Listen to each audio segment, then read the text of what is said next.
Hey, hallo, Argentina. Ja, ja, het waait een beetje het. Hoi, hey, ik kwam eigenlijk even wat voor je brengen. Want het is deze week de week van de jonge mantelzorgen. En ik weet net als er ik al wat hoe lezen of hoe voorbij komt. Ja, dat is wel wat van mij krijgen. Ja. Nou, en speciaal deze week, want bij een jonge mantelzorger binnen, hebben wij een pakketje die wij bij iedereen langs brengen. Bij alle jongeren van Wakker. En er zit een aardig ietsje in, maar vooral ik wat informatie en tips. En omdat zo goed om oren tinkst en altijd voor oren geleerd is, hebben wij nou ik wat voor die. Hartstikke leuk. Dus het boek die bij die nu handig is.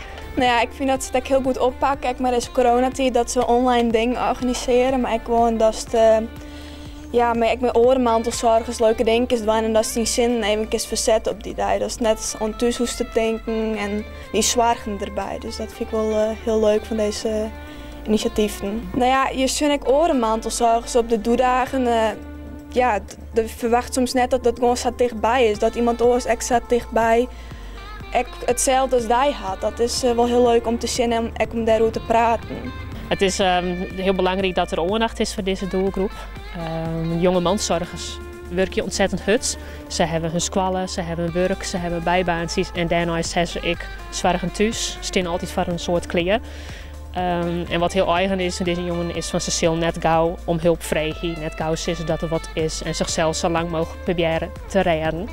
Maar wij willen juist benemen van dat jonge mantelzorger best, dat dat oké is en dat er een heel soort jongeren binnen die het opgroeien in een gezin met zwaar. En dat het ook wel heel belangrijk is om deze nou naar wat toe te delen en dat ze het net alle eerlingen goed te doen.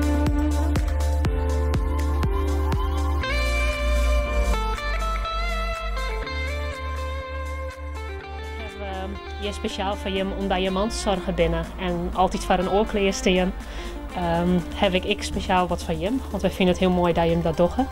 Een mantelzorgtas met een aardig ietsje erin en wat leuke tips en informatie.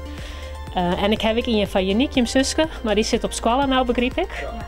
Dus ik wil dan wel even draaien om je hoe handig is. Hoe werkt het nou? En die krijg je van u. Hartstikke bedankt. Ja. Het is mooi dat je maar deze manners doet. Dat is toch wel een stukje waardering van, nou ja, je bent soms op net lennig voor. Net dat ik er moeite mee heb, maar hey, ik ken wel gewoon, maar ik ben wel gewoon, die ben gewoon van zichzelf vol de stille. Dan is het toch wel noffelijk dat het echt zo is van, hey, waar ben je echt van je? Ja, nou, mooi om te jaren. Dank u wel. Ja. Daar doen we het voor. Ja. Ja. Ik vind het mooi dat ze bij de jonge mantelzorgers langsgaan. Vooral omdat het echt als blijk van waardering is. Ja, want er ben gewoon die vielen zich misschien toch wel, nou ja, ouders als oren, maar ja, die had toch wel een zwaar die ze op zich nemen maat. Ja, ik kan het om in heid met hem denken, maar het kan het best wel lastig wijzen om erover te praten.